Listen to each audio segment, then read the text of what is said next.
عقل کا فیصلہ۔ بڑے بڑے شہروں میں ہم دیکھتے ہیں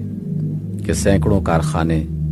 بجلی کی قوت سے چل رہے ہیں، ریلیں اور ٹرام گاڑیاں رواں دواں ہیں، شام کے وقت دفعتاً ہزاروں قمقمے روشن ہو جاتے ہیں، گرمی کے زمانے میں گھر گھر پنکھے چلتے ہیں، مگر ان واقعات سے نہ تو ہمارے اندر حیرت و استعجاب کی کوئی کیفیت پیدا ہوتی ہے، نہ ان چیزوں کے روشن یا متحرک ہونے کی علت میں کسی قسم کا اختلاف ہمارے درمیان واقع ہوتا ہے۔ یہ کیوں؟ اس لیے کہ ان قمقموں کا تعلق جس بجلی گھر سے ہے اس کا حال بھی ہم کو معلوم ہے،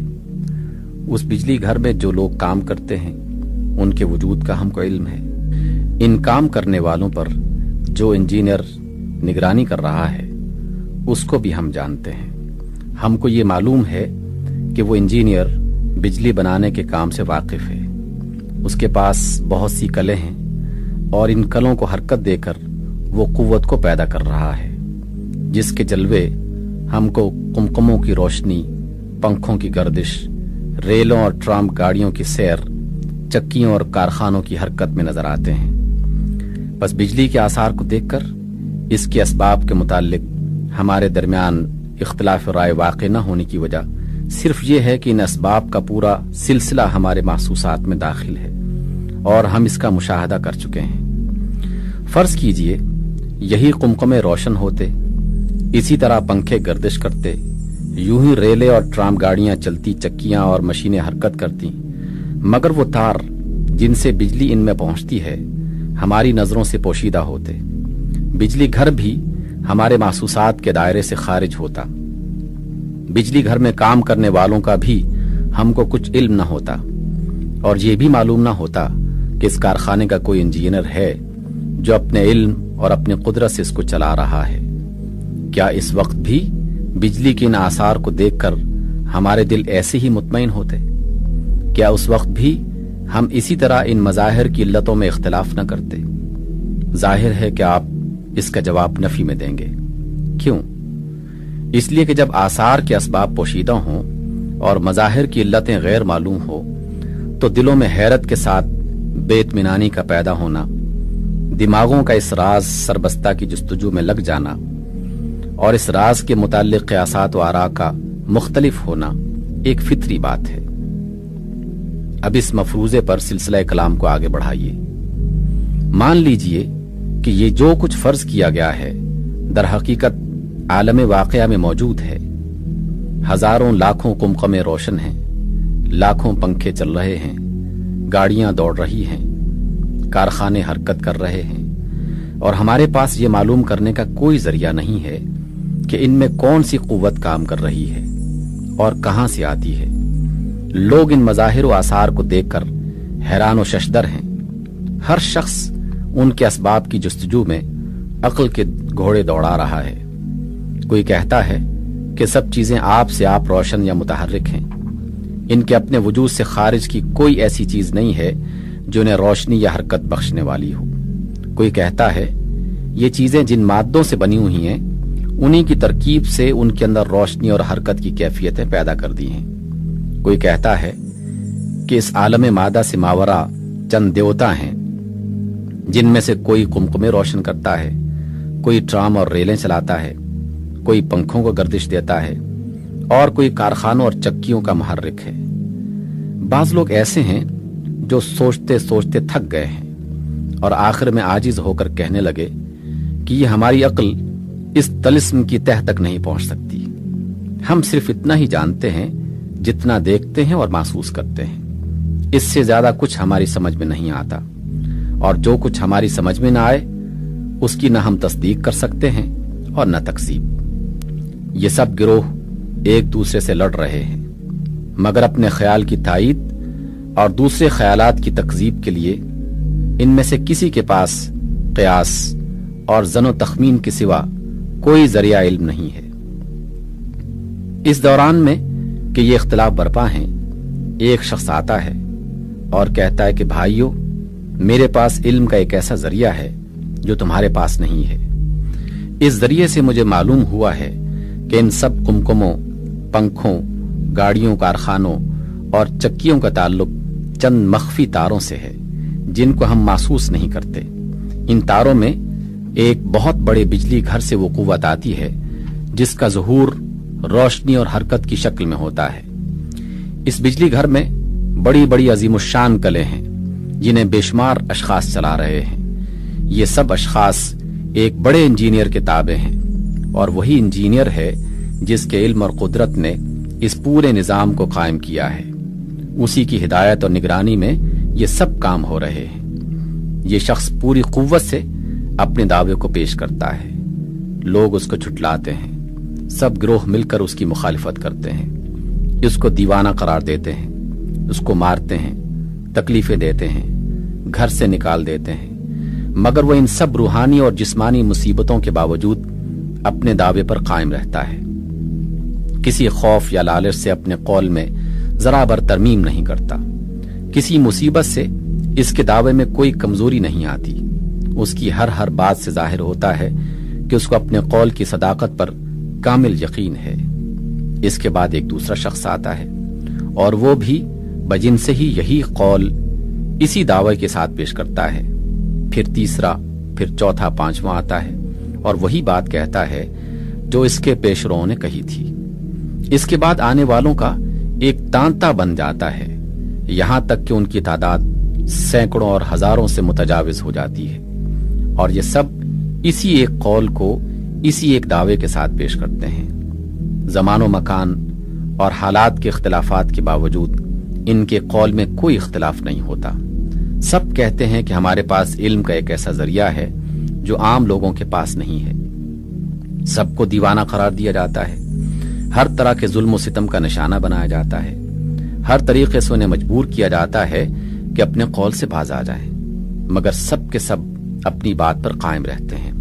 اور دنیا کی کوئی قوت ان کو اپنے مقام سے 1 انچ نہیں ہٹا سکتی۔ اس عزم و استقامت کے ساتھ ان لوگوں کی نمایاں خصوصیات یہ ہیں کہ ان میں سے کوئی جھوٹا، چور، خائن، بدکار، ظالم اور حرام خور نہیں ہے۔ ان کے دشمنوں اور مخالفوں کو بھی اس کا اعتراف ہے۔ ان سب کے اخلاق پاکیزہ ہیں، سیرتیں انتہا درجے کی نیک ہیں، اور حسن خلق میں یہ اپنے دوسرے ابنائے نو میں سے ممتاز ہیں۔ پھر ان کے اندر جنون کا بھی کوئی اثر نہیں پایا جاتا، بلکہ اس کے برعکس وہ تہذیب اخلاق، تزکیہ نفس اور دنیاوی معاملات کی اصلاح کے لیے ایسی تعلیمات پیش کرتے ہیں اور ایسے قوانین بناتے ہیں کہ جن کی مثل بنانا تو درکنار، بڑے بڑے علماء و عقلاء کو ان کی باریکیاں سمجھنے میں پوری عمریں صرف کر دینی پڑتی ہیں۔ ایک طرف وہ مختلف الخیال مکذبین ہیں اور دوسری طرف متحد الخیال مدعی۔ دونوں کا معاملہ عقل سلیم کی عدالت میں پیش ہوتا ہے۔ جج کی حیثیت سے عقل کا فرض ہے کہ پہلے اپنی پوزیشن کو خوب سمجھ لے، پھر فریقین کی پوزیشن کو سمجھے، اور دونوں کا موازنہ کرنے کے بعد فیصلہ کرے کہ کس کی بات قابل ترجیح ہے۔ جج کی اپنی پوزیشن یہ ہے کہ خود اس کے پاس امر واقعی کو معلوم کرنے کا کوئی ذریعہ نہیں ہے، وہ خود حقیقت کا علم نہیں رکھتا، اس کے سامنے صرف فریقین کے بیانات، ان کے دلائل، ان کے ذاتی حالات اور خارجی آثار و قرائن ہیں۔ انہی پر تحقیق کی نظر ڈال کر اسے فیصلہ کرنا ہے کہ کس کا برحق ہونا اغلب ہے، مگر اغلبیت سے بڑھ کر وہ بھی کوئی حکم نہیں لگا سکتا، کیونکہ مثل پر جو کچھ مواد ہے اس کی بنا پر یہ کہنا اس کے لیے یہ مشکل ہے کہ امر واقعی کیا ہے۔ وہ فریقین میں سے ایک کو ترجیح دے سکتا ہے، لیکن قطعیت اور یقین کے ساتھ کسی کی تصدیق یا تکذیب نہیں کر سکتا۔ مکذبین کی پوزیشن یہ ہے: 1، حقیقت کے متعلق ان کے نظریے مختلف ہیں اور کسی ایک نقطے میں بھی ان کے درمیان اتفاق نہیں ہے، حتیٰ کہ ایک ہی گروہ کے افراد میں بسا اوقات اختلاف پایا گیا ہے۔ نمبر 2، وہ خود اقرار کرتے ہیں کہ ان کے پاس علم کا کوئی ایسا ذریعہ نہیں ہے جو دوسروں کے پاس نہ ہو۔ ان میں سے کوئی گروہ اس سے زیادہ کسی چیز کا مدعی نہیں ہے کہ ہمارے قیاسات دوسروں کے مقابلے میں زیادہ وزنی ہیں، مگر اپنے قیاسات ہونا سب کو تسلیم ہے۔ نمبر 3، اپنے قیاسات پر ان کا اعتقاد، ایمان و یقین اور غیر متزلزل وثوق کی حد تک نہیں پہنچا ہے۔ ان میں کا ایک شخص کل تک جس نظریے کی پورے زور و شور کے ساتھ تائید کر رہا تھا، آج خود اس نے اپنے پچھلے نظریے کی تردید کر دی ہے اور ایک دوسرا نظریہ پیش کر دیا ہے۔ عمر، عقل، علم اور تجربے کی ترقی کے ساتھ ساتھ اکثر ان کے نظریات بدلتے رہتے ہیں۔ نمبر 4، مدعیوں کی تکذیب کے لیے ان کے پاس بجز اس کے اور کوئی دلیل نہیں ہے کہ انہوں نے اپنی صداقت کا کوئی یقینی ثبوت پیش نہیں کیا۔ انہوں نے وہ مخفی تار ہم کو نہیں دکھائے جن کے متعلق وہ کہتے ہیں کہ قمقموں اور پنکھوں وغیرہ کا تعلق انہی سے ہے۔ نہ انہوں نے بجلی کا وجود تجربہ اور مشاہدے سے ثابت کیا ہے، نہ بجلی گھر کی ہمیں سیر کرائی، نہ ان کی کلوں اور مشینوں کا معائنہ کروایا، نہ اس کے کارندوں میں سے کسی ایک سے ہماری ملاقات کروائی، نہ کبھی انجینئر سے ہم کو ملایا۔ پھر ہم یہ کیسے مان لیں کہ یہ سب کچھ حقائق ہیں؟ مدعیوں کی پوزیشن یہ ہے۔ نمبر 1، وہ سب آپس میں متفق القول ہیں۔ دعوے کی جتنے بنیادی نکات ہیں ان سب میں ان کے درمیان کامل اتفاق ہے۔ نمبر 2، ان سب کا متفقہ دعویٰ یہ ہے کہ ہمارے پاس علم کا ایک ایسا ذریعہ ہے جو عام لوگوں کے پاس نہیں ہے۔ نمبر 3، ان میں سے کسی نے یہ نہیں کہا کہ ہم اپنے قیاس یا گمان کی بنا پر ایسا کہتے ہیں، بلکہ سب نے بالاتفاق کہا ہے کہ انجینئر سے ہمارے خاص تعلقات ہیں، اس کے کارندے ہمارے پاس آتے ہیں، اس نے اپنے کارخانے کی سیر بھی ہم کو کروائی ہے، اور ہم جو کچھ کہتے ہیں علم و یقین کی بنا پر کہتے ہیں، ظن و تخمین کی بنا پر نہیں کہتے۔ نمبر 4، ان میں ایک مثال بھی ایسی نہیں ملتی کہ کسی نے اپنے بیان میں ذرا برابر بھی تغیر و تبدل کیا ہو۔ ایک ہی بات ہے جو ان میں کا ہر شخص دعوے کے آغاز سے زندگی کی آخری سانس تک کہتا رہا ہے۔ نمبر 5، ان کی سیرتیں انتہا درجہ کی پاکیزہ ہیں، جھوٹ، فریب، مکاری، دغا بازی کا کہیں شائبہ تک نہیں ہے، اور کوئی وجہ نظر نہیں آتی کہ کچھ لوگ زندگی کے تمام معاملات میں سچے اور کھرے ہوں اور وہ خاص اسی معاملہ میں بالاتفاق کوئی جھوٹ بولیں۔ نمبر 6، اس کا بھی کوئی ثبوت نہیں ہے کہ یہ دعوے پیش کرنے سے ان کے پیش نظر کوئی ذاتی فائدہ تھا، برعکس اس کے یہ ثابت ہے کہ ان میں سے اکثر و بیشتر نے اس دعوے کی خاطر سخت مصائب برداشت کیے ہیں، جسمانی تکلیفیں سہیں، قید کیے گئے، مارے اور پیٹے گئے، جلا وطن کیے گئے، بعض قتل کر دیے گئے، حتیٰ کہ بعض کو آرے سے چیر ڈالا گیا، اور چند کے سوا کسی کو بھی خوشحالی اور فارغ البالی کی زندگی میسر نہ ہوئی۔ لہٰذا کسی ذاتی غرض کا الزام ان پر نہیں لگایا جا سکتا، بلکہ ان کا ایسے حالات میں اپنے دعوے پر قائم رہنا یہ ظاہر کرتا ہے کہ ان کو اپنی صداقت پر انتہا درجہ کا یقین تھا، ایسا یقین کہ اپنی جان بچانے کے لیے بھی ان میں سے کوئی اپنے دعوے سے باز نہیں آیا۔ نمبر 7، ان کے متعلق مجنون یا فاتر العقل ہونے کا بھی کوئی ثبوت نہیں ہے۔ زندگی کے تمام معاملات میں وہ سب کے سب غایہ درجہ کے دانشمند اور سلیم العقل پائے گئے ہیں۔ ان کے مخالفین نے بھی اکثر ان کی دانشمندی کا لوہا مانا ہے۔ پھر یہ کیسے باور کیا جا سکتا ہے کہ ان سب کو اسی خاص معاملہ میں جنون لاحق ہو گیا تھا، اور وہ معاملہ بھی کیسا جو ان کے لیے زندگی اور موت کا سوال بن گیا ہو، جس کے لیے انہوں نے دنیا بھر کا مقابلہ کیا ہو، جس کی خاطر وہ سال ہا سال دنیا سے لڑتے رہے ہوں، جو ان کی ساری عاقلانہ تعلیمات کا، جن کے عاقلانہ ہونے کا بہت سے مکذبین کو بھی اعتراف ہے، اصل الاصول ہو۔ نمبر 8، انہوں نے خود بھی یہ نہیں کہا کہ ہم انجینئر یا اس کے کارندوں سے تمہاری ملاقات کروا سکتے ہیں، یا اس کا مخفی کارخانہ تمہیں دکھا سکتے ہیں، یا تجربہ اور مشاہدہ سے اپنے دعوے کو ثابت کر سکتے ہیں۔ وہ خود ان تمام امور کو غیب سے تعبیر کرتے ہیں اور کہتے ہیں کہ تم ہم پر اعتماد کرو اور جو کچھ ہم بتاتے ہیں اسے مان لو۔ فریقین کی پوزیشن اور ان کے بیانات پر غور کرنے کے بعد اب عقل کی عدالت اپنا فیصلہ صادر کرتی ہے۔ وہ کہتی ہے کہ چند مظاہر و آثار کو دیکھ کر ان کے باطنی اسباب و علل کی جستجو دونوں فریقوں نے کی ہے، اور ہر ایک نے اپنے اپنے نظریات پیش کیے ہیں۔ بادی النظر میں سب کے نظریات اس لحاظ سے یکساں ہیں کہ اولاً ان میں سے کسی میں استحالہ عقل نہیں ہے، یعنی قوانین عقلی کے لحاظ سے کسی نظریے کے متعلق یہ نہیں کہا جا سکتا کہ اس کا صحیح ہونا غیر ممکن ہے۔ ثانیاً ان میں سے کسی کی صحت تجربے یا مشاہدے سے ثابت نہیں کی جا سکتی۔ نہ فریق اول میں سے کوئی گروہ اپنے نظریات کا ایسا سائنٹیفک ثبوت دے سکتا ہے جو ہر شخص کو یقین کرنے پر مجبور کرے، اور نہ فریق ثانی اس پر قادر اور اس کا مدعی ہے۔ لیکن مزید غور و تحقیق کے بعد چند امور ایسے نظر آتے ہیں جن کی بنا پر تمام نظریات میں سے فریق ثانی کا نظریہ قابل ترجیح قرار پاتا ہے۔ اولاً کسی دوسرے نظریے کی تائید اتنے کثیر التعداد، عاقل، پاک سیرت، صادق القول آدمیوں نے متفق ہو کر اتنی قوت اور اتنے یقین و ایمان کے ساتھ نہیں کی ہے۔ ثانیاً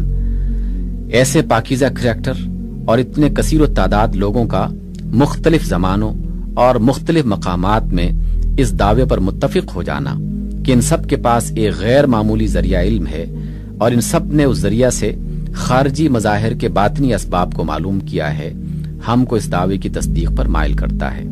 خصوصاً اس وجہ سے کہ اپنی معلومات کے متعلق ان کے بیانات میں کوئی اختلاف نہیں ہے۔ جو معلومات انہوں نے بیان کی ہیں ان میں سے کوئی استحالہ عقلی بھی نہیں ہے، اور نہ ہی یہ بات قوانین عقلی کی بنا پر محال قرار دی جا سکتی ہیں کہ بعض انسانوں میں کچھ ایسی غیر معمولی قوتیں ہوں جو عام طور پر دوسرے انسانوں میں نہ پائی جاتی ہوں۔ ثالثاً خارجی مظاہر کی حالت پر غور کرنے سے اغلب یہی معلوم ہوتا ہے کہ فریق ثانی کا نظریہ صحیح ہو، اس لیے کہ قمقمے، پنکھے، گاڑیاں، کارخانے وغیرہ نہ تو آپ سے آپ روشن اور متحرک ہیں، کیونکہ اگر ایسا ہوتا تو ان کا روشن اور متحرک ہونا ان کے اپنے اختیار میں ہوتا، حالانکہ ایسا نہیں ہے۔ نہ ان کی روشنی و حرکت ان کے مادہ جسمی کی ترکیب کا نتیجہ ہے، کیونکہ جب وہ متحرک اور روشن نہیں ہوتے اس وقت بھی یہی ترکیب جسمی موجود رہتی ہے۔ نہ ان کا الگ الگ قوتوں کے زیر اثر ہونا صحیح معلوم ہوتا ہے، کیونکہ بسا اوقات جب قمقموں میں روشنی نہیں ہوتی تو پنکھے بھی بند ہو جاتے ہیں، ٹرام کاریں بھی موقوف ہو جاتی ہیں اور کارخانے بھی نہیں چلتے۔ لہٰذا خارجی مظاہر کی توجیہ میں فریق اول کی طرف سے جتنے نظریات پیش کیے گئے ہیں وہ سب بعید از عقل و قیاس ہیں۔ زیادہ صحیح یہی بات معلوم ہوتی ہے کہ ان تمام مظاہر میں کوئی ایک قوت کار فرما ہو اور اس کا سر رشتہ کسی ایسے حکیم و توانا کے ہاتھ میں ہو جو ایک مقررہ نظام کے تحت اس قوت کو مختلف مظاہر میں صرف کر رہا ہو۔ باقی رہا مشککین کا یہ قول کہ یہ بات ہماری سمجھ میں نہیں آتی، اور جو بات ہماری سمجھ میں نہ آئے اس کی تصدیق یا تکذیب ہم نہیں کر سکتے، تو حاکم عقل اس کو بھی درست نہیں سمجھتا، کیونکہ کسی بات کا واقع ہونا اس کا محتاج نہیں ہے کہ وہ سننے والوں کو سمجھ میں بھی آ جائے۔ اس کے وقوع کو تسلیم کرنے کے لیے معتبر اور متواتر شہادت کافی ہے۔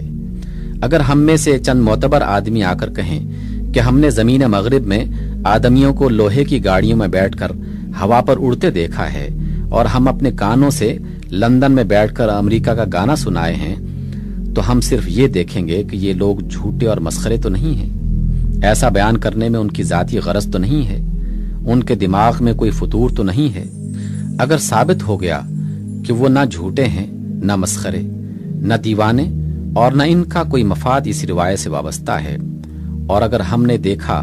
کہ اس کو بلا اختلاف بہت سے سچے اور عقل مند لوگ پوری سنجیدگی کے ساتھ بیان کر رہے ہیں، تو ہم یقیناً اس کو تسلیم کر لیں گے کہ خواہ لوہے کی گاڑیوں کا ہوا پر اڑنا اور کسی محسوس واسطہ کے بغیر ایک جگہ کا گانا کئی ہزار میل کے فاصلے پر سنائی دینا کسی طرح بھی ہماری سمجھ میں نہ آتا ہو، یہ اس معاملے میں عقل کا فیصلہ ہے۔ مگر تصدیق و یقین کی کیفیت